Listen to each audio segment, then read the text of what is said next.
સુરતમાં લિંબોચ ઉત્સવ સમિતિ દ્વારા ચૈત્ર આઠમને લઈ વિશેષ આયોજનો થયા હતા। આ સાથે જ જાણીતા મોટિવેશનલ સ્પીકર દ્વારા માર્ગદર્શન આપવામાં આવ્યું હતું।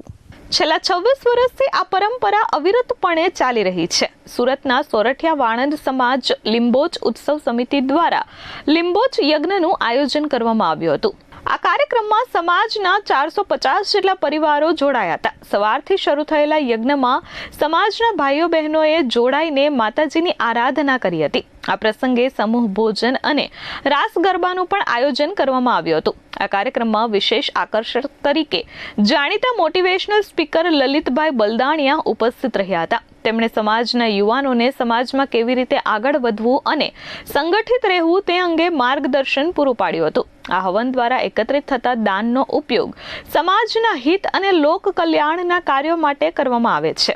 આ વર્ષે પણ અનેક દાતાઓએ ઉદાર હાથે દાન આપ્યું હતું। હવનની પૂર્ણાહુતિ બાદ સૌ જ્ઞાતિજનોએ સાથે મળી માતાજીનો પ્રસાદ ગ્રહણ કરી ધન્યતા અનુભવી હતી।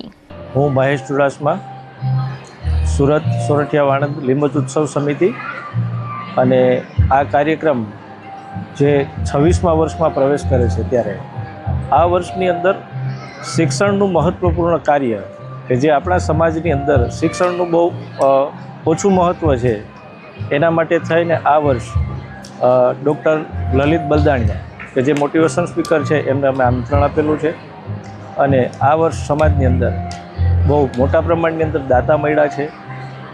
એ દાતાઓનો પણ અમે ખૂબ ખૂબ આભાર માનીએ છીએ। સમૂહ લિંબોચ ઉત્સવ સમિતિ અસ્તુ। હું વાજા સંજયભાઈ જયસુખભાઈ વાજા, સોરઠિયા વાણંદ સમાજ સુરત। દર વર્ષે ચૈત્રી આઈટમ નિમિત્તે આજે 26 વર્ષથી આયોજન થાય છે, અને લગભગ 400થી 450 પરિવાર જેટલા સમૂહ આજે એક સાથે સમૂહ ભેગો થાય ને માતાજીની આરાધના કરીએ, માતાજીના ગુણગાન ગાઈએ અને સમૂહ ભોજન પણ કરીએ, ને સાથે સાથે રાસ ગરબાને એવું પણ આયોજન રાખેલું છે। અને આ વખતે તો એક મોટિવેશન સ્પીકર પણ અમારી વચ્ચે આવ્યા છે, અને લલિતભાઈ બલદાણિયા સાહેબ, એ પણ સમાજના યુવાનોને ને સમાજમાં કઈ રીતે રહેવું, સમાજમાં કેવી રીતે સમાજ કઈ રીતે આગળ વધે એના વિશે પણ આપને માહિતી આપવાના છે, અને એ પણ આવવાના છે।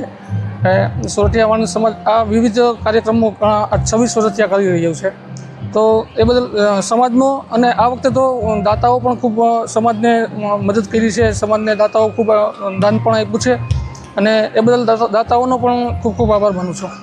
Bureau report S24 news Surat.